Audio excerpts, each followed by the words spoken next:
It's Friday, then we going live again. So get your snorkels out and let me see some skins. Smoke ties, not drugs, what we teach the kids. I can't man, destroy that rapper. Middle finger to the sky, scream fuck, rap the big cops trying to get me going state to state. Blowing ties off the rim, let them haters hate. Wagwan. All right, guys. This is part 2. So, I mean, pretty much what happened. Shady was jumping on the last pod.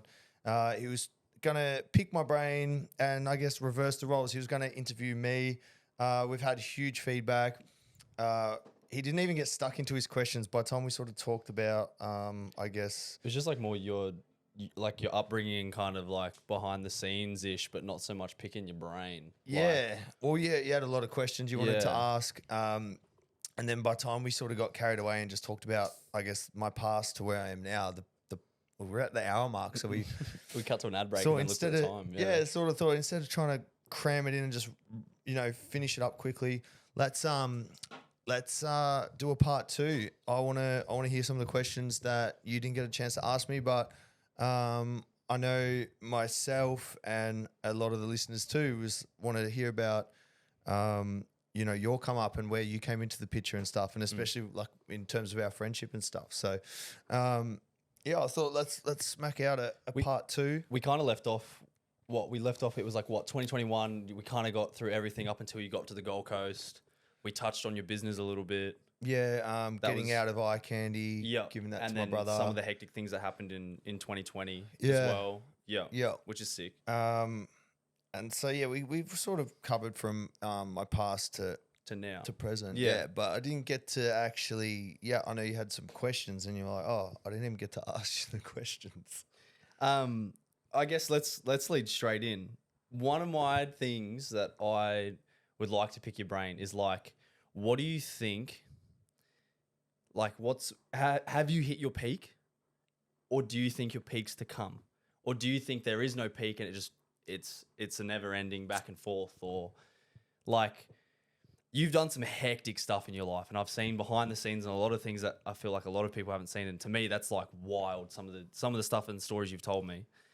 But do you think that there's more to come, or do you think that you've really kind of pushed it as far as you can go, or is there more that you want to really put out and deliver? Nah, there's definitely more to come, and the more goals that I keep setting and achieving, it just reinforces in my head that I can do it. So, when I was 18, my goals was like have a GDO that was worth 30 grand. That was like, almost like if it happens, it happens. If it doesn't, it doesn't. Like, but that would be crazy if it did. And then it's like, you hit that and you're like, oh shit, I'll go a bit bigger, get a bit. And I've hit so many goals along the way that I just set ridiculously big goals, and I'm like, you know what? It won't surprise me if it happens. Like it's, and like, now to 2025, like in business with Adrian Portali, and we'll jump on the jet and he'll be like, oh, I've got to fly to Lamborghini to pick up my STO, so let's quickly take the jet here and there. And even though that's not my success, just being in that circle is still a pinch me moment. I'm like, how's I'm on my best mate's jet? We got to boot back to pick up the new Lambo. And like, every day is like, it's just getting, or, even some of the stuff you've come out with us on with, when we've gone interstate and we're doing stuff, or even just fun stuff like, we went with Hooligan Hefts and, we're just like backstage with the boys, getting ready to go on show. Like, I mean, you're young, so I can't really say old you, but old me would have like brought tickets, been hyped for 4 weeks to go. Me a year ago.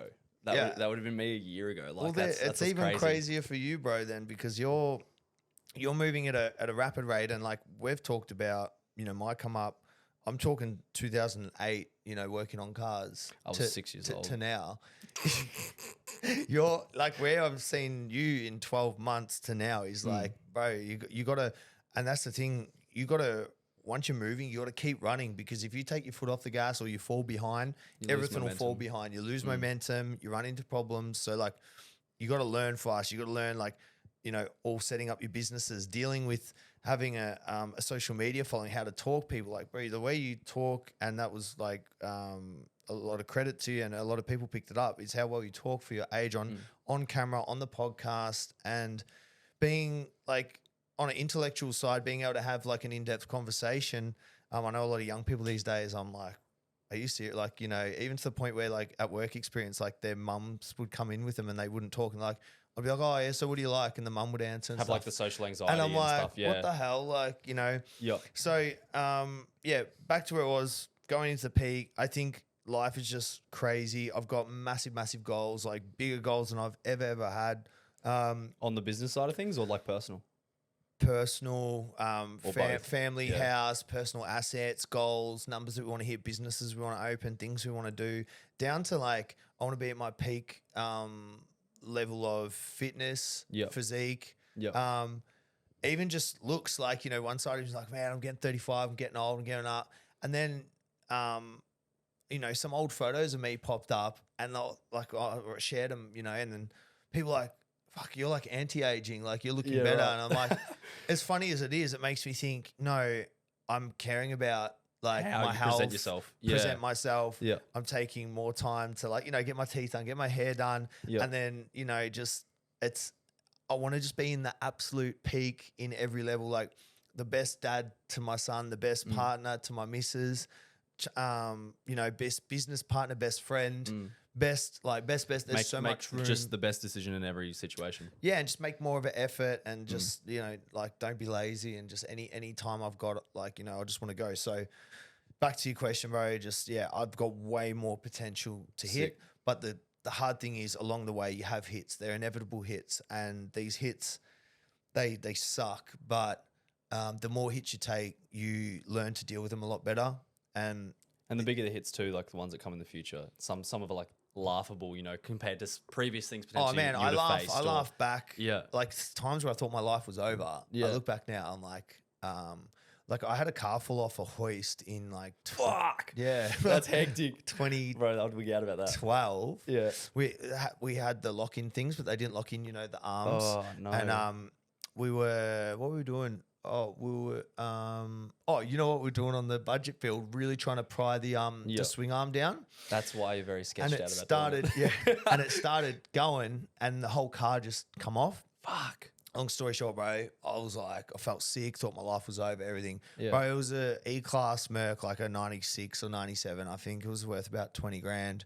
I didn't have 20 grand, $1,000 for my name. Luckily, we had insurance and put it through and all that. But looking back, like 20 grand at the time, I was like, what if I have to pay this? Like, so, but then the hits get bigger and bigger. You know, Yeah. now I've got this house where I've got 200 grand worth of damages to the house, but it's in proportion. It's To your growth and size. yeah. So 100%. and I've learned that like you can't avoid taking hits. You're gonna get fucked over by friends, family. Accidents gonna happen. You're gonna make incorrect decisions with business and partners. Shit's gonna happen. You got to learn. You can't predict the future, but what you can do and what you are in control of is taking those hits and dealing with them, problem solving. You know, I see some people, some bad shit happen, man, they just sit in their room, they're depressed, they won't talk to anyone, they won't do this, they won't do that. I'll have like bad shit happen and just laugh, and people are like, bro, are you okay? I'm like, what can I do? It's done. Like what? Yeah. You know, I see people get so devo, they lose their license, they get done speeding, lose their life, fuck this and that. I'll get hit by a camera and laugh. I'm like, fuck, like, what am I going to do? Like, you know, 18-year-old me, and I remember this, I was taking my missus on a date. I got flashed by a camera. Fuck, it was like, I think I only had 1 point left and it was like $300. I didn't have much money in my name. I let that fuck the whole date with her. I think it was maybe her birthday, everything, whatever. I ruined that day, ruined my next day. Like, but now I look back, I'm like, you're an idiot. You were flashed, you were done. The day, like the deal had been done. So by you, why would you just keep wrecking more of your day? Yeah, like just prolonging it. Just like, so now, like, you know, if I get flashed, I'm like, fuck. Yeah, But- I feel like it's something I'm starting to develop too. Is like the whole, you know, obviously take in what's happened, but then like laugh it off at the same time. Like, even with small things like this car, like my car, bro. Like even building the car, like Yeah. it's just been laughable how much has gone wrong. But it's like, If you don't, it's like that saying, if you don't cry, if you don't laugh, you'll cry. Yeah, you know? 100%, And it's yeah. like, that same as my house. Like, I'm taking the piss with like the house, but I'm Yeah. like, man, what am I going to do? I'm going to sit here and cry. May as well have a laugh about it. And 100%. And I feel like the more you get better with dealing with that, the quicker and better you can make decisions and move on with your life and And yeah, so yeah, excited to hit that peak, but I know there's going to be some big challenges coming up. And with like businesses too, like you're primarily focused on obviously flip side with Adrian. Good timing. Good timing. Flip side with Adrian and obviously G up as well with the boys. Is there? I remember I was watching your potty with Oscar, and you know you're a salute for KPIs, but it's like what really is? Is there anything you can kind of share on that? Obviously, not disclosing too much information, but like in the back end of things, is there certain like sales figures, like figure goals in units or even? There is. No, there is. Yeah. I'll be straight up. Like I said, for me, leaving eye candy, because no matter how much I did, and even if I opened 5 eye candies or 10 eye candies, I can't earn what I can through, say, flip side. So that's a decision to weigh up and cut and focus time. Yeah. And then redirect your focus. Yeah. yeah, and then moving into like G up and that, once you start seeing the numbers, everything starts making sense. So you start seeing how these companies are getting big valuations or the money they're having. And so then once you start understanding the numbers and your cogs and all How your to structure it outgoings, properly. yeah, you start going, oh, well, if I make 500 grand this month, that's not bad. If I make $1 million this month, then I start actually making like, a few hundred grand. If I make $2 million, and then so then you start breaking it down. How do I make $1 million a month? I need this many bottle-os. I need this, or I need this many 7-Elevens, whatever it is. And the most exciting thing is everyone in the industries. So like, when we launched the alcohol, like everyone in the alcohol industry was like, oh, we've never seen people like line up at like bottle shops and launches. And, we haven't seen these or, one of the cool things with G-Up is usually when a new product comes to market, everyone buys a 4-pack, takes it home, drinks. If they like it, they get the slab. G-Up was completely opposite. When it launched, there was all 4-packs on the shelf. Everyone walked straight past them just grabbing slabs, and they were like, what the hell? Like, so some really exciting numbers and data coming in there. And then, same as, with 7-Eleven, like the numbers that we were doing dollar-wise was with like when Flipside, if you look at Flipside on the shelf of 7-Eleven, you're not on the shelf with, old mate from Melbourne and old mate from South Australia and all these other, a couple of influence in that. You're up against like dogs. V, Red Bull, even Oxy Shreddies, like it's $1 billion company. You got Ghost, that's massive. Celsius, like you're up against all these multi-billion dollar companies. And when we got the sales data back, 7-Eleven was spinning out, and they were like told me and Adrian, and we're a bit like, oh, is that good? And they're like, good. They're like, you're literally on par with these guys. Like, we're like, yeah, but is that good? And they're like, these are $1 billion companies. They're spending like hundreds of millions of dollars a marketing. They're doing this, and you're literally on par with them. So now that I understand what the industry standard is, where we need to be, what we need to do, what your competitors, I've got how like they sit some out. serious KPIs. And the best thing is Adrian and I are already competitive as it is. We had our own flavor, the pina colada, the blue ice, or the HSV builds and this. So when we get competitive with other brands, like we just want to take guns down. Like we're just like him and I just, as soon as we pair up, like instead of competing against each other, when we like put our heads together to take other people down, it's like a force to be reckoned with. Yeah, it's sort of like with the giveaways, I was doing my giveaways, he was doing his, and whatever. And not that it ever got direct head to head, but then as soon as we joined together, when we're doing those brainstorming sessions, like, why don't we do this? Like, we're just like, yeah. So got some serious KPIs, serious goals. It's really exciting to, move forward with that. Yeah, sick. And is the, like, even being the new kid on the block in both situations, in the alcohol business and obviously in the energy drink business too, like, has it been hard to even get into retailers or create relationships with retailers being so fresh in the scene? Like, obviously I don't know the back end too well, but I'm assuming you didn't really have, like, I don't think you or Adrian really just had a foot straight into the door with either of them. Like, it's, you kind of and we had no experience. So it's not like you already knew the back end of how they work or how to talk to, like, even get into retailers or the, like, was that a real struggle at the start to kind of secure spots on shelves, or was it pretty easy with your social influence? Nah, because at the end of the day, Bob Steve, who's the category manager of Woolworths, he doesn't care about Instagram. Yeah, you know what I mean? that's true. Yeah. So, But in saying that, we have been lucky where there has been some good category managers that like love what we do and they've put a lot of faith into it and we've made sure it worked for them and they've been wrapped. They've taken the risk where maybe a traditional brand will have to show, really good margins, huge onboarding fees, marketing spends, this, and this. And, we'll beg and, we'll offer this for free for the first 90 days. Like, really bend over to get their product in where the someone that actually understands the power of social media and an influencer-backed brand goes, oh, don't worry about all that. Let's get you on the shelf and don't let me down. That's mad. And that's what we need. That's what we find is, we'll be talking to someone. If they don't understand the movement that's happening, because it is a movement. You look at like The Rock, he's got the biggest selling tequila. You look at Mr. Beast, he's, doing like chocolate that's keeping up with like, I don't know, Nestle and that. Like, I'm just using examples, but it's definitely a movement where the influencer-backed brands, if we've got someone that understands that, man, it's so good to work with them because they're... I feel like you've definitely captured, like you, Adrian, the boys have really captured a lot of Australia's cultures in different aspects. Like Adrian's business side of things, you I would say you guys have different influences in different industries or different pulls from different directions. And so I feel like you, across the board, you've all kind of pulled a really good movement or community or like / culture, which definitely supports, I feel like, both businesses. Oh, man, it's honestly...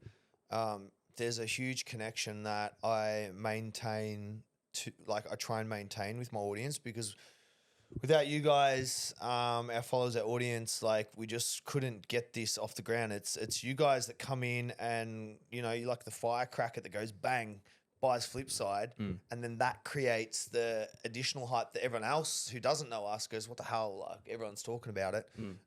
But in saying that, there's a lot of work involved in nurturing that, I guess, and this is the difference between like an influencer or a content creator or someone with a cult following. I always go back to cult followings. I know I sound like a broken record, but like you, when actually Trey was first, when I went walking with him, I was noticed, I think it was like a schoolies meet or thing.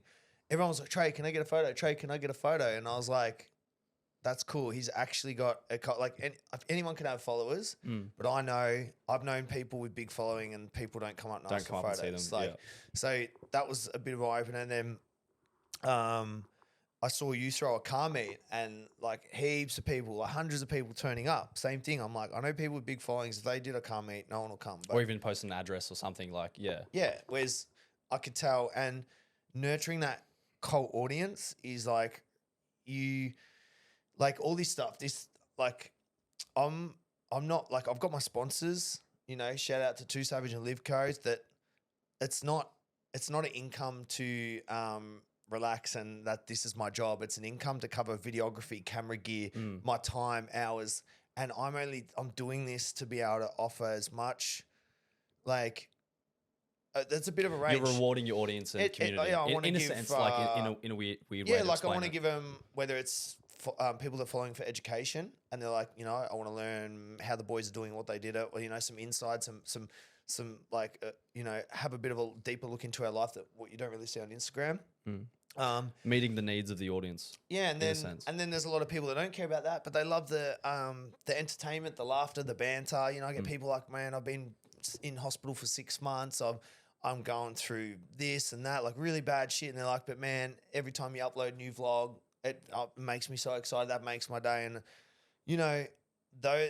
those people that they're supporting, it's so good to be able to like give back and say, oh, I started my business because I listened to this. I did this. Or I was in a shit spot. And, so yeah, I think like really having that cult following compared to just being an influencer with a following is chalk and cheese, and that's what's like even privately when we've had conversations, both of us agreed saying we'd rather have a smaller following where 90% of the people are engaged rather than have a huge following and 10% are engaged. Yeah, like you can see straight away. I'll put a TikTok up that does 10 million views. Yeah, nothing happens, no followers, no nothing.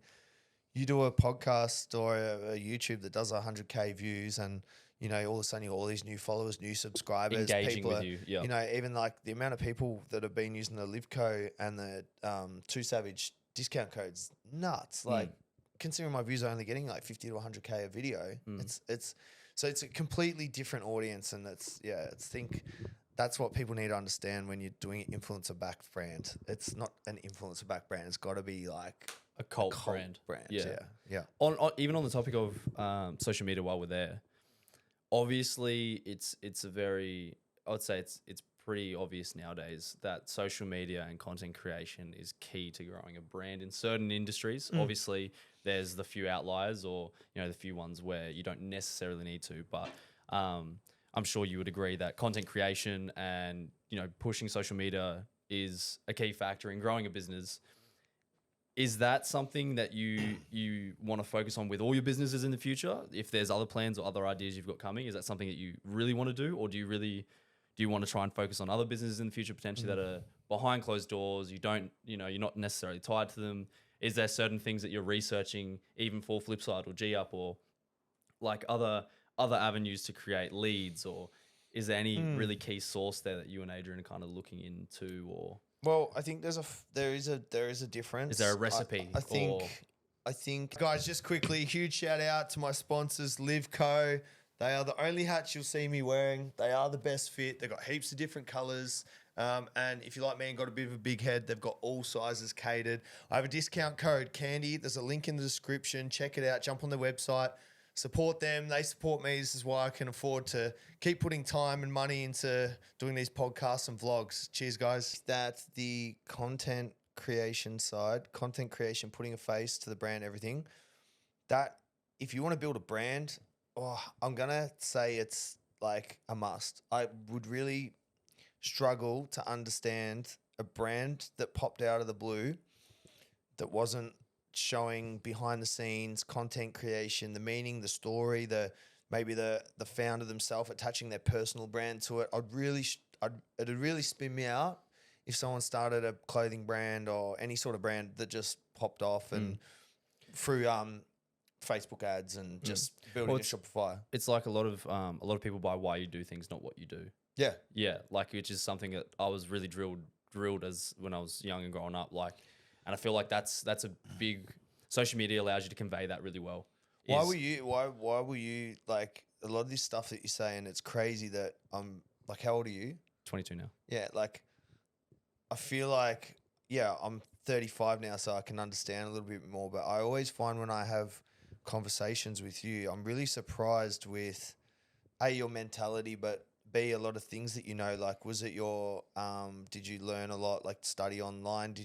Is it your family? Is it the way your family is, or like why were you so fascinated even with like, to remember like stuff like that? I don't know. I'd say it's definitely family. Family had a huge play in it. Both all my parents all owning their own businesses. So kind of learning from, or seeing the back end, like mum works from home, for example. So I see all the back end of what she does, the hours she puts into her own business. And she drilled me with heaps of stuff. Like, I've always just had that in the back of my head. People buy why you do things, not what you do. Yeah. So things like that. Then also obviously having my own aspirations. Growing up, I was always kind of told you can kind of, sounds cliche, but do anything you really want. But really understanding that you actually can kind of do anything you really want. I guess developing my own aspirations to things, and then really trying to learn, and then focusing in further and doing my own research, not just, being told it by family. Obviously that's kind of the structure and foundation for it, but then growing it from there on my own ideologies or own ideas on things. So I'd definitely say family was probably the biggest thing on learning that side of things, at least, which definitely helped. And then I guess in saying like the brand creation and whatnot and the content creation, starting a business, you could run a successful business without it. There'd be people that are doing, crypto trading. There'd be heaps of stuff that doesn't require drop shipping, a brand. Yeah. But when you're talking brand, like, you need that audience, that family, like of people that, love what you do, support. And, the funny thing is, you and I are a little bit different in the way we got our names. So you sort of come up from the Instagram name Shady, and you started doing your thing, making content, getting some reels that popping off, and networking. Then built a brand around and then Shady. Built that, whereas I did the backwards. I did eye candy and got your name through your business. The only reason I changed my name is because every time I'd try check into a hotel or do something like, no, Troy Williams is banned because we've seen like rowdy shit. Yeah. So I'm like, or like I'd get, I started getting like, Oh, you're the candy guy. You're the candy motorsports guy. So yeah. like, is this Troy is in like eye candy Troy? Like, fuck, I'm just going to make an Instagram page called Troy Candy. People know it's me. I don't have to attach my real name to like shit. So if I did a burnout, maybe they like would know it's me. Yeah. Genius. Like, good, really smart there. You might be onto something here, I was at the start of like nabbing people online. So like, before, I didn't really know people before me that were like, now I look back, all we're doing is just a new way to self-incriminate yourself, and you're really just supplying the evidence. Yeah. So I got the whole shock, like, what? They're doing this? What? Like, back when I was doing it, everyone was like, what? Police are watching your Instagram. Like, aren't they supposed to be working? Yeah. And they're like, nah, they couldn't. Yeah, nowadays it's like, yeah, no that's shit. what they do. Yeah, they yeah, have like full teams. Social media teams. Yeah. Yeah. It's like, it's a thing. That wasn't a thing, bro, when I was young. So, yeah, it's funny the way that, we've come up and, my personal name came off my business and then your business name came off your personal name. But I think where it's still possible to start the business first. I see some really some cool businesses pop off where they sort of pop off, but then the owner starts showing their face more and behind the scenes and problems. I think that's cool. Like, do you think there's a correct way to do it? Not a correct way, but like a preference. Right, like nowadays, from scratch, would you do personal brand first, business second, or would you go business first and then develop a personal brand off of it? No, I think it comes down to the content that you're posting. So if I was Troy Candy and I wasn't doing anything cool, it's going to be really hard to get my stuff to pop off. Like, so when people go, oh, who's this Troy Candy guy? Oh, he has the Eye Candy Motorsports, there's a wrap shop, blah, blah. It's like, oh, yeah. If I didn't have that, they'd be like, oh, who's Troy Candy? Oh, no, he just does dumb shit on Instagram. It's not as like, it's less crediting. Yeah, you're not like solidified enough. Yeah. But in saying that, you could be someone that starts off doing content where you're big on TikTok, you're funny. Maybe you're doing real funny shit. Like, say, Reese Bros, for instance. They're really funny. They're really creative. And then off the back of their following, they could now start merch. They could do like heaps of stuff and start off the back. But otherwise, you could do the other way around. You could start like a, I don't know, some whatever sort of brand, like some iPhone covers. And then you're posting like content and it's going like, sort of viral because it's really creative. And then on that, you start showing your face like, hey guys, it's Troy here from fucking Flipside Covers. And then people start, like, if it blows up, people are like, oh, he's the guy that sort of like the Oodie guy, like that David Fogarty guy. Like, I guess people know him because of the Oodie. Or there's a lot of people where Adrian, LMCT, everyone knew LMCT, no one knew Adrian. Yep. Now it's like the other way around. Like, people know Adrian Portelli before they know LMCT. And they're really tied in like together. Like, yeah. So I don't think there's any way to do it. It's just, it all comes down to that content creation and getting eyes on you and then using that to channel what you want to do. It's interesting though, because like that's obviously to build the brand, but do you think like the association between the person or the face of the brand and the brand, it's like almost, I would say, towards the end, once you start hitting the peak of your industry, it's almost the other way around. Like, you almost want your brand to grow bigger than your face. Like, I remember when we were talking about, Flipside and G Up in depth, and we were talking about the next 5 years and this and that, and how, like it's like we're talking about now the association between the person and the brand, but you almost want Flipside to get way bigger than you and Adrian. Like, you want people to be buying the stage where people like, oh, this Flipside's dream. Who the hell is Troy and Adrian? Who's on the back? Yeah, man, that would be a dream, because no longer, that means it's not only outscaled our audience, but it's not relying on us to promote it. So it's interesting how that works though. That's like at the start to get it going, you need to do that, but then the end goal is to not have that. Yeah. I mean, you look at Adrian, he's doing multiple ads every day for LMCT Plus. He's doing the live streams. He's then got, when he gets a rare chance, he'll jump in G Up content and do like stuff like that. Back-to-back meetings. Flipside. Yeah.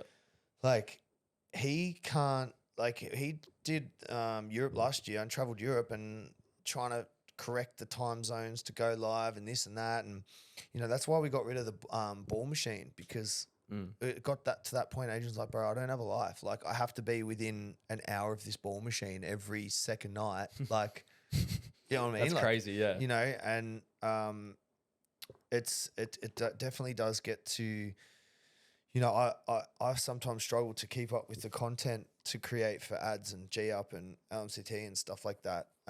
But yeah, the end goal is to get the brand that's bigger than you. That's for sure. Do you how far off do you think Flipside and G Up are from that? And what like precautions or steps are you taking towards that? Like you and the boys, like is it like obviously that's the goal, is to grow it bigger than all of you. So the point it's running by itself. But like, is it just a matter of day by day, just pumping it the way you're doing it and getting it out there, or is it like you've got an actual plan of once we hit X amount, we're completely changing the marketing strategy? I mean, it's hard to say. It's all new to us. I honestly think there's a high chance that a large manufacturer will just buy Flipside. I'll just buy it completely off you. And just say, because we're making really good money on it. Like, I'm blown away by, like, it's a really good product. It's so easy. Anyone can drink it. It's $5. It's on the shelf. It's everywhere. It's readily available. You know, you got sugar-free sugar, so it doesn't matter if you want to be healthy or not as healthy, whatever. Like, everyone can get around it. And the margins on it, great. There's no crazy taxes. Like there would be with G Up, which is crazy taxes on that. Like yeah, it's nuts. It's nuts. And I feel like, so if we're making the money we're making, I just think, man, Monster and that, like they'd be paying half of what we are. They'd have 10 times the distribution. They'd have far better like payment terms, manufacturers and deal. And I just think like, now I understand when, you know, say, I don't know, there was a recent one. Or not too recent, Pepsi, I think it was Pepsi in 2020 brought Rockstar for 4.65 billion. And I'm like, you know, younger me, when I hear that, I'm like, how? Yeah, how's that even, But now I'm like, it's unfathomable. Pepsi will just grab it, put it everywhere Pepsi is, sharpen the cogs, put it on the same, like, distribution line. They'll be paying cheaper for cans, this, that, sharpen up and, you know, make it back. And I see it happen time and time again. And it now I can understand. So, look, I think it'll get to a stage where Adrian and I blow up Flipside where, and this is the thing, we're not people that make a product that we palm off and then we sell a bunch and then we're done. We put our blood, sweat and tears into it, not literally, but, you know, we've made sure it's like really high-end ingredients, great taste. And the feedback we get is like, people's like, oh, I literally don't drink Red Bull anymore. I drink this. So I think if we can just slowly convert the world. I was actually about to bring that up. That was my next thought. How are you going to get it out of Australia? Well, is that even a goal, or do you want to? Because you were talking about how on the thing of the audience and cult following, how you don't really care about outside of Australia, like it's you really enjoying that your following's Australia only kind of thing. Is that the goal with Flipside, is to really pump it out of the country? Or is it that'd be awesome. Like, you know, I'd love to like maybe trial New Zealand and then go from there. But do we just get like a Troy Candy Pod exclusive of New Zealand? Or? well, I got it trademarked in New Zealand just in case, because like, I don't know, I'm a big believer in like manifestations. So like, for instance, say you're like, oh, I want a Lambo, but your garage is full of shit like fridges and stuff. Clean it out so there's a room for the Lambo. Lambo. You haven't even got, like, if you got the Lambo right now, what are you going to do? Where are you going to put it? Yeah, you know, 100%. Same with like when I wanted my boat and all this and that. Like I got my jetty done and got like everything done, so it's ready for a boat. And like, I'm like that with this. So like, all right, you want it in New Zealand? If you're going to do it, it's not trademarked. It's not this. It's not that. So I'm a big believer in like, I'll get shit ready, bro. Before I got my Ferrari, I made a USB with like all my Ferrari tunes. Like mixtape, like all songs and so shit. So when I pictured like, you know, roof off, cruising through Melbourne, like this, I had like this list of songs that I'm like, man, this would slap, man. Yeah. I'd look fresh as fuck cruising. Pick up the shouties. Yeah, but so I had sick. I still remember I had a CD called Feather Beats. Yeah, like that's sick. And I had it probably 2 years before I had the Ferrari, but I was like, I was just putting it out there. I got my CD ready. I had a Ferrari car cover. Yep, nice. And this was a long time before I had the Ferrari. So this is sick. Very similar with products, things, workplace, like whatever it is in my life, I make room for it, and I know it's coming. I'll sort it out. So Not on the same scale, but it's like I remember when I didn't have my license, I would like walk down certain streets to get to certain places. I'd be walking around. It's like now I drive on that same street. I'm like laughing about it. It's like similar, but yeah, it's funny. You know what's happening. So, we'll blow it up. Hopefully, as far as putting a face to it, the idea is, we'll make it that big where we can get acquired by a bigger company. They don't need to rely on us, or maybe they'll just put us on like a retainer. To promote it, continue. Yeah. G-Up's a bit different. It's the flip side's very competitive. Like I said, you're on the shelf with like big dogs. Like there's no room for small fries. And especially in 7-Eleven, I would say that's crazy that you're in 7-Eleven. That's actually nuts. well, the biggest thing is if you look at like what a bottle shop is, it's a whole shop for alcohol. Yeah. There's not an energy drink shop. So Yeah. if there was an energy drink shop, I'd assume there would be room Heaps for of small small ones, fries because 100%, you've got yeah. room. But you're literally I never thought of it like that. in servos that have fridges with certain amount of shelves, with certain amount of brands. You look at a bottle shop, you got aisle after aisle after aisle. So as much as like I'm super proud of G-Up and what it's doing, it's a little bit easier on the aspect. It's very hard because of alcohol, because licensing, taxes, all that. But it's a little bit easier because you're on the shelf with old mate from SA and there's 10 of us in Gold Coast and this guy and that. Like, you bump into people who got their own alcohol brands. How's It's it like going? you see this, it's like next to it's V, next to it's Red Bull, the one next to it's Monster. Yeah, it's very cutthroat. Yeah. It's like, man, they're two different things. Alcohol's very hard to manufacture and get it to happen. But energy drinks extremely easy to manufacture and come up with and do, but to get it on the shelf is harder. nuts. Yeah, right. So, yeah, I guess that's a bit of connect the dots between having an influencer back brand, a good product, different industries and stuff like that. Like it's the other thing I find interesting too. Sorry, is like even when we were talking about Adrian just before and how hectic his day to day is and the grind he's putting in, and obviously I know the back end grind that you do day to day that a lot of people don't see. Like, do you think that the younger, I say younger as if I'm like I am the age, but do you think that like we're losing the grind or like the hunger for it? Like, do you think that's really dying out? Because I see you guys and it really gets me going. Like hearing Seeing the old fossils get to work. But like seeing, like I'm here sometimes when you get the call and it's like, oh, we secured the meeting with this company and this, that, and I'm like, I'm pumped for you, and it pumps me up. Like, but do you think that even on the content creation, we've covered a lot about the business in the back end and getting a brand and personal brand, and do you think that it's really becoming rare now that the younger generation are doing it, or nah? Or do you think it's more now because of social media and how much it's in our face? I think it's split up, right? You've got half the people that, like, you got girls making and guys making 50K a month on OnlyFans. And it's so common, bro. That's 18, 19 years old. Like, Crazy. I was making a good month would be 4K. And that was slaving. Isn't that crazy? That's a thing, though. That was slaving. Like, I'm talking like 12 hours a day, job to job, cleaning dishes at Hog's Breath, helping dad at Battery World, going to Autobahn, selling stereo. Like, if I made 4K for the month, like, I was like, hoo-ah. Like, So you got Mum, get the camera, I'm done. Yeah, I'm done. Yeah. So you get that aspect of like, and I'm not discrediting people with OnlyFans. Like, they've got like a lot of things to weigh up, and like the privacy and and then I even seen like when Anita was running the agency and stuff, they were like shooting like every day, like hundreds of DMs, live streams. Like it's still non-stop. I'm not discrediting in no way, but 50K a month for like an 18-year-old girl, 100K a month, like that wasn't around when I was young. That's like what do you even do with the money kind of thing? Like at 18, like nuts. That like, is nuts. You got no kids, you got no probably mortgage. Like it's So I know a few personally as well, and they're turning some hectic numbers, and it's actually mind blowing. Yeah, I'm just like, some of Anita's crazy. Like bigger earners were doing like 100 US a month. It's crazy. It's nuts. So you've got that, which a lot of people see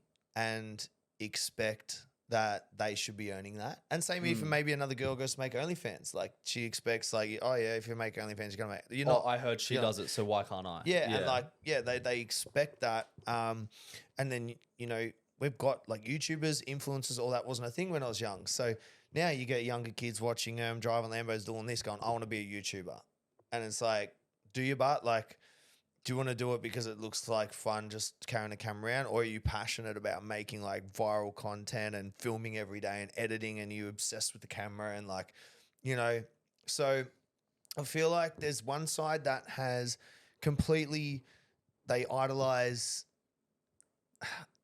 I'm gonna say the easiest. I was just about to say easy, but it's not. I'm gonna say the easiest way out. Yeah, it's not. I'm not discrediting YouTubers. I'm not discrediting OnlyFans people, but to the average person watching, it looks easy. It looks easy, right? Yeah. So they're idolizing that, and then if it's harder than that, it's like not worth it. I'm not gonna go to uni and do this and that when old mates fucking doing this. Like, so you've got that. It's like even for girls, man. It's like it actually doesn't make sense in the eyes of people. In this, like you see these girls online again doing the $100,000 USD months.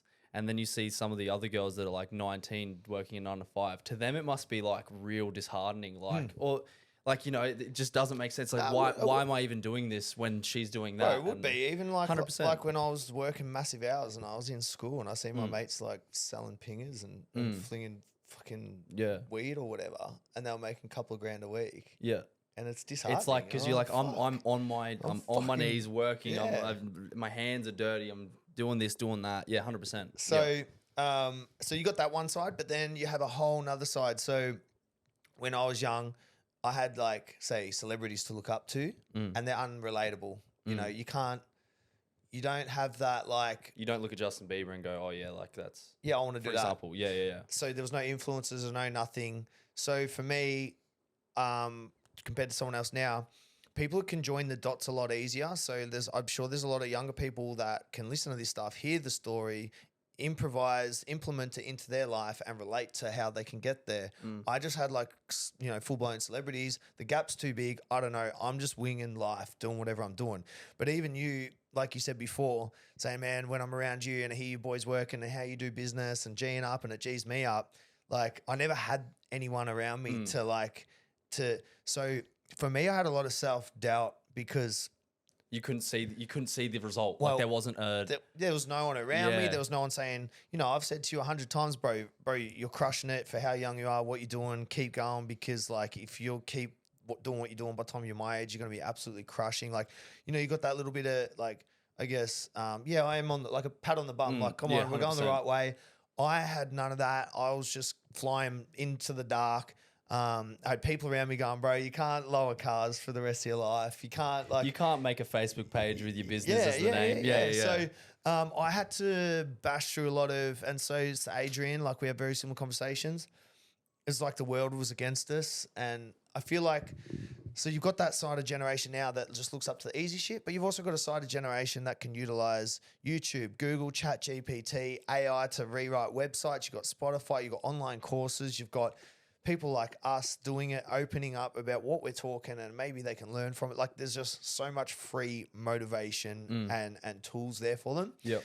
So I think you're going to divide almost like that. micro steps too. Like, talking about like the Justin Bieber, for example, as like say that's like the hierarchy level. It's like you get the micro steps. Yeah, it was either here or here. Yeah. And now it's like this person, this person, this person, this person. Or he does this, or he does this, and it's each level you see what the next step is. It's which is cool.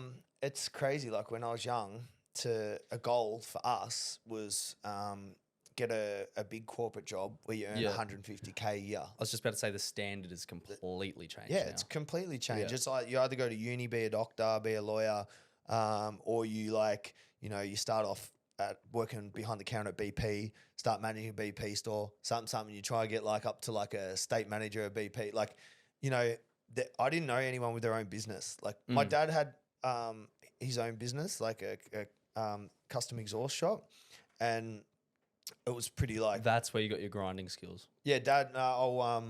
Oh, on grinding or grinding? Or grinding? like grinding, Oh. but grinding too. No, both. and my dad did massive That was hours. Did Monday Yeah. to even Saturday. I go in and work with him Saturdays. Get hotcakes from Macca's on the way in. I remember it so clearly. He was in Morty Alec in Melbourne.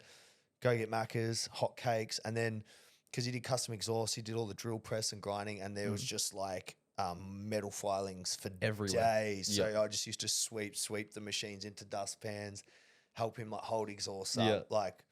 But yeah, definitely I learned a lot of dad like work ethic wise and stuff like that. But yeah, I mean, like the stand, like even standard's speaking completely from different. my perspective, but everyone's got their own business now. yeah, like Who do you even like know generally? Like, we still need people to or who not striving to have their own business. You know, Yeah, like it's such a common thing now. yeah. Were you about to say like who do you even know that's kind of just doing the normal? Was that what you were about to say? Like, like people can have like even like Riley being a videographer. If I wanted to be a videographer when I was 18, you'd get a job at like a real estate Yeah, and it'd be commercial. or a full Just be a blown little commercial, ad. 9 to 5. Yeah. Real estate, or to be like that was your videographer title. Now a videographer title, like everyone wants to be a videographer because it's like it's so exciting, it's cool, you know. Especially if what you're filming is what you're Passionate about. Yeah, exactly. So even from like stuff to that to running your own e-com tour to having your own business to bricks and mortar business like eye candy, it's really like the internet and social media and you know helping people connect and it's completely changed everything. But it's even on the disheartening thing that I was talking about before, like even for myself, bro, it's like sometimes I'm like, fuck, there's this other lad that I know over in the States, he's 21, he's done this and done that. It's like comparison thief of joy that comes back again, but it's like it's motivating, but it can also be very Bro, it was so funny, yeah. I went through this stage where when Instagram was new, and I think it was like 2014, all those pages started popping off, like the motivational the millionaire lifestyle. mind, this, and then I'm just like looking at all these like young dudes in Lambos and that, and it didn't motivate me. It just pissed me off, and I was like, "This is fucked." So I went through and unfollowed all of it, and it was so healthy, and I realized I'd come from a generation where we can't compare lives. No one had social media. I didn't know what old mate was doing from the next school near me or the next suburb over. Like, I didn't know unless they were in your friendship circle or maybe some word on the grapevine. Yeah. But now you can just log on everyone. Their business is in their bio. You can see what Jerry they down do, the how road much- does X amount. Yeah, and you don't know what's right, what's wrong, what's a lie, what's fake, what's AI, what's loaned, what's rented. Like, you don't know. So you can't like let that take your joy, and it is very hard. I just have to find it. Sometimes I have to step back and just like really just go look at where you are now. Look at the past 6 months. If the next 6 months does it again, then you can't really be upset. Yeah, but I mean, it's two ways too. You know, I could jump on say like Adrian's jet and be like, oh, this is fucked. I don't have a jet. Yeah, You know, like, oh, suddenly I'm not happy with my HSVs because I don't have a jet. But instead, I hop on the jet and I'm like, this is fucking sick. I need a jet. I'm like, how do I get one? How do I get? I'm like, it's gonna happen. Like I'm like, and then my goal in my head goes big. I'm like, nah, you know what? If you got like this, got a good exit, flip that, put equity into this. Like my mind starts going like, and it's like, fuck, Troy, get off of your ass. Let's go. So it all comes down to mindset and you know thinking like that fork in the road. No, 100%, 100%. It's refreshing as well. I would say, but it's also interesting to see where it's going or what direction I guess social media is going to have in the future, especially with AI stepping in. It's killing scary, industries, man. It's literally culling industries. You got to learn it. You got to just learn it and be on top of it. It's absolutely nuts. Yeah. Even with the back to the OnlyFans stuff, so many pages now are just AI girls. AI girls. There's AI models doing like 200K a month, which is crazy. And they say AI model. Yeah, like, it's not even like it's a fake, but like they're faking an account. They're literally there's some saying weird it's AI. people out there. Yeah, they got some weird fetishes. But it's good. It's good. It's just interesting, especially with new technology coming in like that, to really adapt and overcome. Do you know what? I read this book. Oh, fuck, what was it called? I think it was called Where's My Cheese? And it was all about change and things coming in, right? And it was like about when something changes in life, if you're that person that wants to fight it and keep fighting it, you you'll always stay where you are. If you're the person that Embraces. So maybe, and you got to learn to embrace the change. So maybe you're at a job, you get fired, and one side of you is in the unknown, you're depressed, like this and that, or you could be like, fuck, I'm gonna go get another job. And then every time you look back, there's a high chance that change was better. So, you could be with a partner, you broke up, it was horrible, you gutted, you're in a bad mentality. Fast forward 5 years, because of that change, and you broke up, you got with someone else, happiest you've ever been, and you look back and you're like, I can't believe how worried I was about that change because, I'm so much happier now, and it can happen with work, it can happen with family, it can happen with like girlfriends, relationships, whatever. But I've learned to really trust the process and enjoy the change because you can't fight it. Shit's going to change industry. Like, man, when I was young, Kodak was the thing. Like, everyone had a Kodak camera. Kodak. You know what's crazy? You said Kodak, and I thought you meant the rapper just then. That's how much younger I am. Bro, but you said Kodak, and I was about to start singing like Tunnel Vision or something. Bro, they were going against like the like digital cameras, not as like that's not as special as a printout, bro. Like there's I've seen like instances where huge companies have been taken down because they won't embrace the change and they won't go with it. So yeah, it's scary to come, but you just gotta just keep adapting, learning, moving. All right, guys, huge shout out to Too Savage for jumping on board. They are a major sponsor. This is why I can do this. And if you haven't checked them out yet, these guys make some cracker sunnies. These are actually our collaboration we did for the safety sunnies. But all the other sunnies have got different color lenses, different color frames. They are super, super strong too, like very, very strong. And we do have a discount code, Candy, and there's a link in the description. Jump on their website, grab yourself a set, support them. They support what we do. That means more vlogs, more podcasts. Switching topics, something more. Bro, we're already fucking burned like A lot. 50 minutes. We're going to have to do a part 3. If you guys want to see it, comment down below. Yeah. Car scene. Yeah. I feel like that's really down my alley, also very down your alley. Big influence in the Australian automotive car scene. I'd say you are. Yeah, like you are too, bro. What's your views as a whole on the old car scene that you grew up in versus mine now, or even like the direction it's heading? Obviously, I feel like a lot of our viewers, a lot of my viewers as well, are very tapped into that scene. So I feel like it is something we should probably cover. Like, do you think it's moving for the best? It's moving for the worst? How does it compare to when you grew up versus now?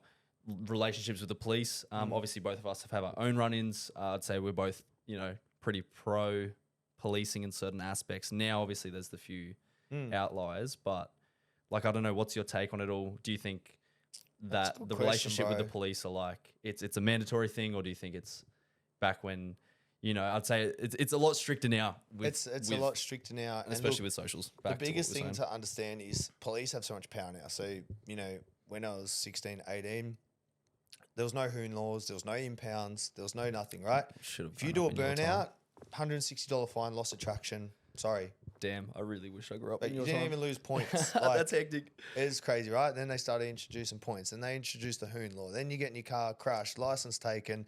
They're going harder and harder and harder, which they sort of got pushed that way because people were just doing really, really dumb shit. Like, you saw that guy in SA not that long ago lose control of the Lambo, kill a girl. Like, that shit, man. Imagine if that was my daughter. Like, yeah, 100%. There's definitely two sides, but they are not helping the car scene in any way. In, like, for instance, I'm from Melbourne, so Melbourne got absolutely hammered. Back in the day in Melbourne, we're like... Melbourne seems like a police state now, man. Like, it proper, is like, totalitarian We had stuff. Chapel Street. There was a place called Lebo Lane where we all used to meet in St Kilda. We had huge, like, drag drift meets. We had... and that's all the street stuff. And then we had... Calder Park was open every Friday night. We had Easter Nats at Sandown. We had Winton. We had Heathcote. Man, there was so many cool track days, right? But Sandown, they built houses around it, complained it was too Noise loud. complaint. Bang, Yeah, I gone. heard about that. Then Heathcote's like run down. I don't even know what's going on with that. Calder Park is so run down. It looks like they could film like a zombie movie there. Like the grandstand's got like grass growing out of the roads, all hammered. Like ever since I don't know the history, but like it was all run by like Bob Jane, and you know it was all proper. Like they had really big events there. Just no money's gone into it. Run to the ground. They got Winton.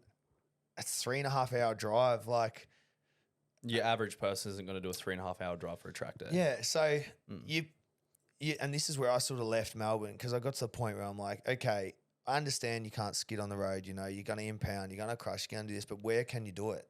So, you know, growing up in Melbourne, wild times. Growing up, huge car meets. It was wild, awesome car scene.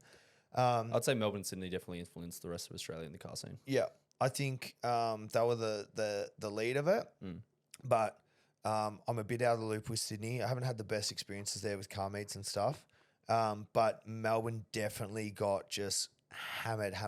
And we saw, because Adrian and I just decided to throw a car meet and thousands turned up. Like, man, it was insane. We had like all 4 lanes on East Link for like Is that when he took kilometers. you were in his P1? McLaren? Yeah, the P1. Yeah, That was the second one. We did one before that in his yellow SVJ. Yeah, that was it. And we Yep. got escorted by helicopters and like... Which is sick that like this is like the thing of the police relationship I was trying to bring out. They worked with you. Yeah. So on that term, I would far rather work with the police to facilitate a safe car meet and cruise. You know, people, oh, fuck that, there's cops there, cops there. Like, at the end of the day, if the cops are coming up and saying, look, we're here, if people are going to be dickheads, we're going to get them, sweet, that's what we want. But, you know, there has been instances where they come and just start a defect and everyone... Which isn't and then that makes people carry on, and then they go, oh, they're carrying on, and so and then it becomes a tit for tat situation. Yeah, definitely. So Melbourne definitely copped it. Moving here and like seeing like, ironically, it's closed now, but Archerfield, Queensland Raceway, you got Lakeside. Like I was like, oh, I was so excited again. So that's where I got the drift car, got back into drifting, did the all the drift nights. You got roll racing. You got Queensland's in a far better position from what I understand. The car scene is really alive and thriving. Like, and growing. It sucks because when I go to Melbourne, I say to the boys, let's get our cars out. Apart from Adrian, everyone's like, oh, I sold it. I don't have it anymore. I got a caravan. I got a 4B.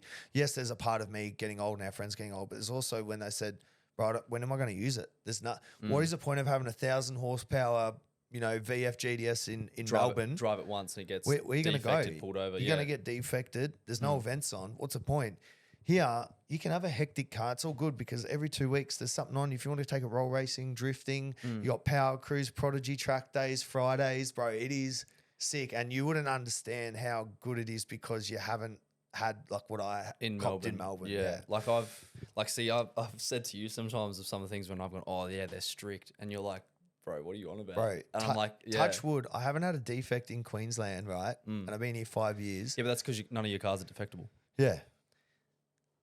And I did get my door kicked in, but apart from that, bro, my cars every week would get defected in Melbourne. Every single week, just bang, like two windows too low, too loud, and it gets to a point where like the boys would be like, should we take out the car? They're like, nah, I can't be fucking defect. I'm like, what's the point of having a car? I definitely think a lot of the laws need to be revised. Yeah, it's like there's some out there that just to me make no sense at all.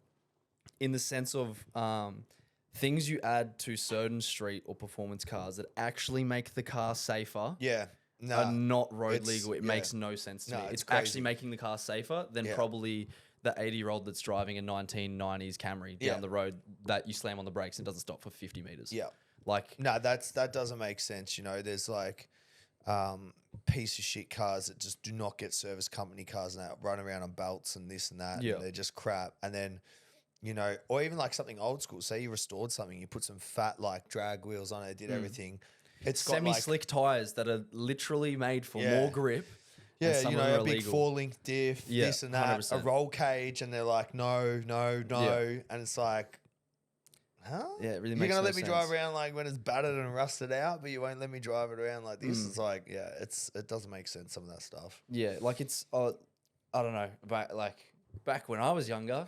2 weeks ago. Even when I was fresh on my P's, that I had a real hatred to police, etc. Like I really didn't Bro, understand my them. piece. I was like, nah, fuck I that. hate, da, bro. da. I hated cops. Yeah. Like, to be honest, I've gone good terms with a couple of cops in Melbourne, but even until I left, man, when I was sitting out the front of my shop defecting cars, waiting Yeah. for customers, I was so done with Melbourne. I reckon was stuff like that's dirty, man. Like I was hate that. Yeah. Bro, they came and arrested Anita because she did a skit in my GDSR from the house. Yeah, And like- you know, we got arrested there, impounded. They were out by got you. work. They were I like, got you. I just Yeah. like, grow the fuck that. up, Yeah, man. fuck Like, that. stop watching my Instagram. Like, go get some criminals. There's that, like, yeah, I don't know. I'd say, grown up a bit in the sense of understand in certain situations.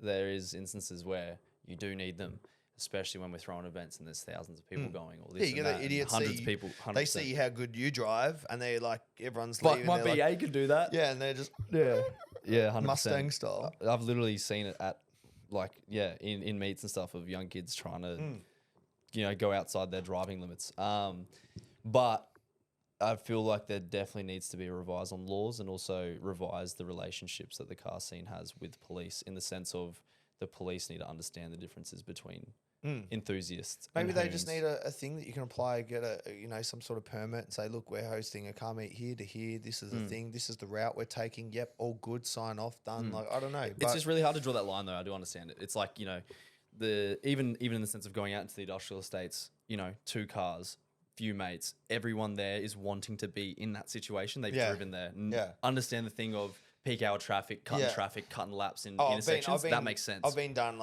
2 a.m. on a weeknight in the industrial estate by myself, Which and I don't I've actually been, get. mid skid, and I'm like, bro, why are you coming in here? 100%, yeah. Just turn away and be like, Yeah. who cares? He's by himself. Let himself hit a pole by himself. But like, yeah, it is a hard line to draw. Yeah. Especially with stuff like that and you know, people's health as well. I feel like they definitely need to understand that if you're over 18, you should be the one to take care of yourself and have your own body. Like, you get what I'm saying? Yeah. Like, it shouldn't be up to the police to decide in certain aspects. Obviously, I understand I'm not saying for everything. But, No, but yeah. I can. And then I guess back to the you know, incriminating yourself with socials. Do you think there's an opportunity where, or do you think that's a good thing that they're going through socials, or do you think they really need to kind of lay off in certain situations, or is it an invasion of privacy in your eyes, or is it definitely something that needs to? It's like, at the end of the day, is that one turn on, Riley? It's like, you know, at the end of the day, what are they doing? Are they scouring for days for socials for a burnout here and there, or are they trying to find some serious crime? Are they, you know, it's the same thing, man. It's like, what's their law? Like, there's probably been some really serious crimes and, like, you know, murders or missing people that have been solved through social media. Fantastic. That's great. But, like, some of the stuff, man, like, I used to get letters for road. So they're like, hey, we noticed your car was very low on social media. Can you bring it in for a roadworthy? I'm like, come on, bro. Like, really? Go get a coffee or something. Don't worry about sending me an email to bring my car in for a roadworthy inspection. Yeah, like, and even as we're saying, the police up here, they're pretty tame, as what you were saying. And bro, when people hear like, oh, Gold Coast cops are fucked, I'm like, bro, you got no idea. So good. Yeah, like we've even had conversations with, you know, leading officers and stuff. Especially like you've had a few conversations with them, and they're like, oh, we actually enjoy. Yeah, we actually, like, you know, we want you to get out and have fun and do it, but we want to do it right. Give us some notice. Where are we going? What are we doing? You know, what areas are you taking? You know, oh, we noticed you're having a meet here. There's still going to be a lot of shoppers there at that time. Can you please go move it out to here? Can you go there? Like, there is some good ones, and they want to work together. And this is something I've been talking about with Adrian. Like, let's do something properly. Like, let's bring back, like, for instance, Cruise for Charity was huge when I was growing up. There's an annual thing. You threw a few of them as well, didn't you, when you were doing the charity work? Yeah. So, you know, we'd do some stuff like that, do it all proper with, like, months' notice with the police. No, I don't know, but without leaking too much, isn't Adrian potentially looking at opening something, or hasn't he looking to develop? Or both of you, a track or something, or an event, or because he's really pushing the automotive scene. I would say at the moment, like Man. purchase of Summernats or the largest share in Summernats, and then really pushing that. And it's Honestly, the it's- record Summernats that has just happened. You and- get a few sooks going, oh, great, Yeah. now the Adrian owns it, but it's Shut like, up. It's like, you idiot. He not only is he a huge financial backing, which takes a lot of stress off these companies that are up to their neck. and like they can't expand. You know, like Summernats was the biggest number since 2017. Which is crazy. It's fucking nuts. So to get those Events pre-COVID were hectic. So coming out of COVID, I feel like a lot of events have struggled. So to get people like Adrian on board, pushing the car community financially, but not just financially, he's got like a very well-known personality. So to get like the push there and financially to, you know, he wants to build his own racetracks. He's getting back into all the stuff and it's awesome, man. He's like, you know, he looks at stuff like what's going to be around by the time our kids, you know, I think his son's 1, mine's 3. By the time they're 18, like, are we going to be like getting passenger rides in our electric fucking things we're not allowed to drive? And like, you know, if you haven't paid your bills, it automatically just locks the doors and takes you to the sheriff's. Like, we don't know what's ahead, but all we can do is just like really push to keep the passion for the car culture community. alive. And it's same thing like why I throw these car meets with you, because it's like there's so many people with cool cars and they get so excited, like, fuck yeah, I'm keen to get it out. Yeah, and show and Go, yeah. 100%. You build it, you put your blood, sweat, and tears in it. Every car's so special to other person, it's just a car, but to them, it's their baby. They've like worked all the hours, they put their money into it. It's expression of their personality. And they're so excited to take it out and get, you know, compliments or people admire it. So, you know, all we can do is just keep pushing as much as we can. Back on the another one I wanted to cover. I was going to cover it with the business earlier, but you just kind of touched it then with the Karens and the nannies going, oh, Adrian, da da da. You did a video on your Instagram, a reel, not a lengthy reel, but you got pretty in depth with it on the tall poppy syndrome of Australia in events, or Adrian, or on yourself too. What's like, give us a rundown again on that. I was actually planning before you made that video, I wanted to do a video discussing it, but I just never wrote a script or figured out how I was going to structure it. But like, I feel like there's a huge, everyone already knows by now, everyone talks about the tall poppy syndrome in Australia with pushing events like that, especially with Adrian and yourself so in the limelight. Do you think it is a benefit, or do you think it's a negative connotation? I don't know, man. Pushing events and cultures like that. I can't get my head around it. It's just like Australia has this thing where it's almost like if you're succeeding, but they're not willing to work hard, they're angry at you for putting them on show. Like in their head, they're like, fuck this guy. He's making me look like a bum.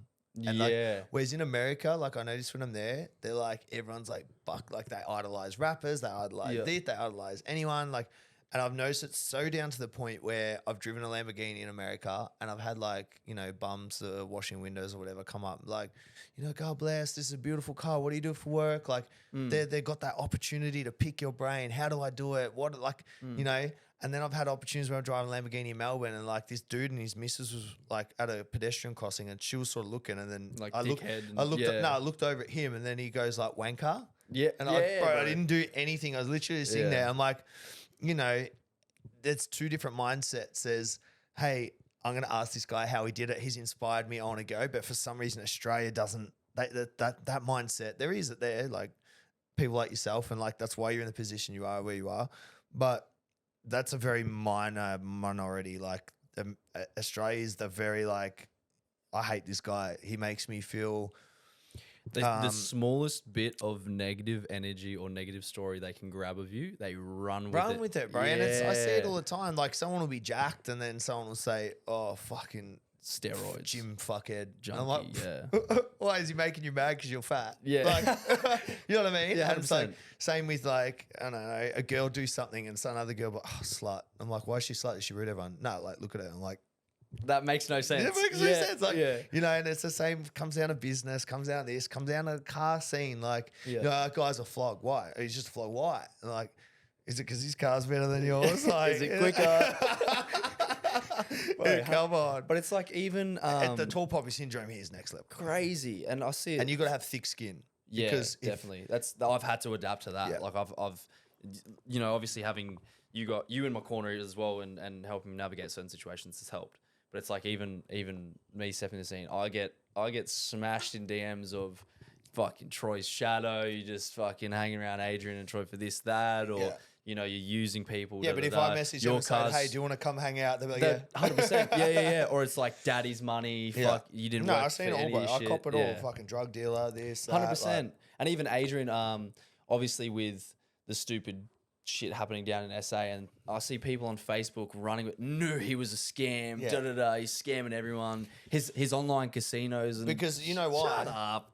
Adrian's made him feel like a bum, and then now they've got this tiny bit of that they think is the truth, and they're like, oh, that's why I didn't do what Adrian did. I was gonna do that, but I knew that it was there was scam. something. Yeah. Same as when I got my door kicked in.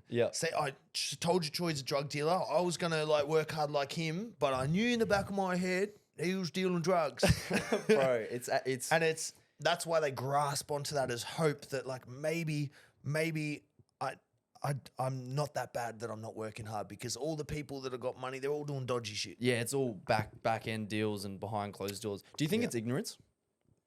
Or do you think it's like just legit people's mindsets? Bro, honestly, I can't. You just think people are dumb? No, I just can't. I can't grasp it. When I get hate comments on my YouTube, I'm like, who the fuck watches 43 minutes of my video because they're talking about something at 43 minutes in?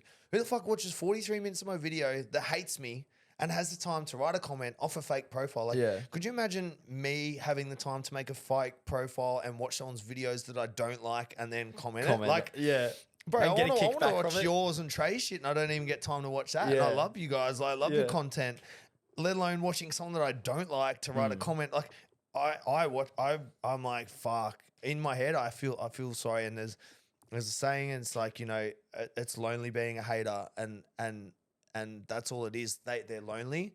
So they write something, hopefully you like react or talk, and they're just lonely Get an people. interaction. So when I see it, I don't understand it, but I know it's sad. But it's even the people like we have DM us sometimes, or like they comment something and then we'll comment back and they'll be like, oh my God, no way you replied. It's like, bro, what are you doing? I get like, that. They be a hater, and then they'll be like, oh, you flip side drink shit.